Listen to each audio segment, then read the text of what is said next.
인터뷰 에이핑크 남주 첫 솔로 컴백 앨범 배드로 13년의 여정을 돌아보며 모든 순간이 오늘의 나를 만들었다.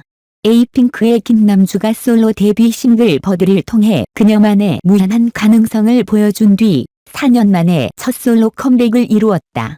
이번에는 더욱 확장된 날개를 펴며 더욱 자유롭고 성장한 모습으로 돌아왔다. 더욱 대담하고 성숙해진 그의 모습을 담은 신곡 배드는 나쁜 소문에 휘말리지 않고 자신의 길을 걷는다는 메시지를 담고 있다. 이번 앨범은 제목곡인 배드를 비롯해 단원 장담하며 다니엘 헤니의 내레이션을 담은 미러 노 어라이든 아우트 등의 곡이 수록되어 있으며 남주의 매력과 이전에는 보여주지 못했던 새로운 면모를 보여준다. 특히 남주는 이번 앨범의 컨셉과 제작 과정에 직접 참여하여 이 앨범을 자신을 반영한 진정한 작품으로 만들었다고 밝혔다. 무대와 음악에서 나의 성장이 더욱 강하게 느껴진다고 그녀는 말했다.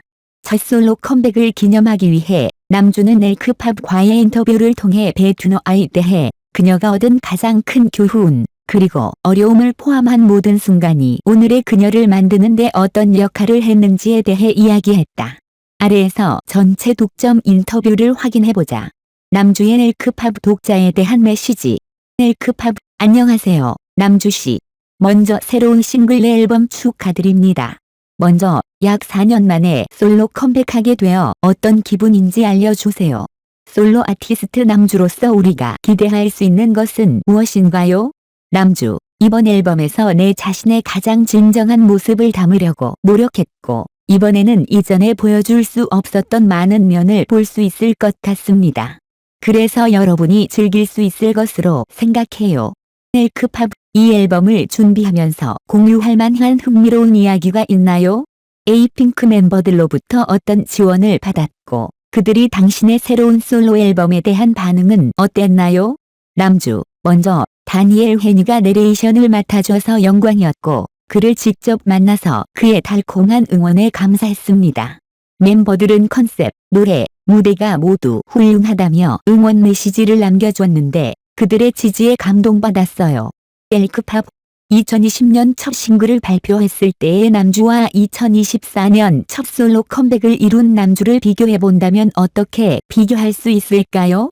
남주, 24년 동안 나는 인간으로서, 가수로서 많은 성장의 기회를 얻었다고 느껴요. 그런 성장이 오늘의 나를 만들었고 무대와 음악에서 조금 더 발전된 측면을 강하게 느낄 수 있을 거예요. 엘크팝, 배드는 주변에서 던지는 나쁜 것들에 신경 쓰지 않는 것을 다룬 곡입니다. 연예인으로서 부정적인 댓글을 받는 것은 정상적입니다. 하지만 당신은 이것에 어떻게 접근하고 있나요?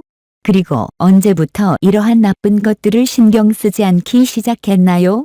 당신의 마인드셋은 어떻게 되나요? 남주, 사실 난 무슨 생각을 하는지 신경 쓰지 않고 항상 내 자신에 집중하고 성장하려고 노력하고 있기 때문에 신경 쓰지 않아요.